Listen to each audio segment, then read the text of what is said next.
প্রকৃতি প্রেম। এই পরিবেশে দাঁড়িয়ে জীবনানন্দ দাশের একটা কবিতা খুব বেশি মনে পড়ছে। বাংলার মুখ আমি দেখিয়েছি, তাই পৃথিবীর রূপ বুঝিতে চাই না আর। বাংলার রূপ আমি দেখিয়েছি, তাই পৃথিবীর রূপ বুঝিতে চাই না আর। অন্ধকারে জেগে উঠে ডুমুরের গাছে চেয়ে দেখি, ছাতার মতো বড় পাতাটির নিচে বসে আছে ভোরের দোয়েল পাখি। চারিদিকে চেয়ে দেখি পল্লবে স্তূপ, আম জাম কাঁঠাল হিজলের অসথের করে আছে চুপ।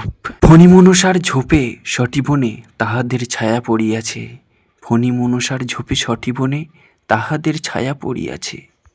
মধুকর ডিঙা থেকে না জানি সে কবে চাঁদ চম্পার কাছে, এমনি হিজল বট তমালের নীল ছায়া বাংলার অপরূপ রূপ। দেখেছিল বেহুলাও একদিন গাঙ্গুরের জলে ভেলা নিয়ে, কৃষ্ণা দ্বাদশীর জোছনা যখন মরিয়া গেছে নদীর চড়ায়। ছিন্ন খঞ্জনার মতো যখন সে নেচেছিল ইন্দ্রের সভায়, বাংলার মুখ।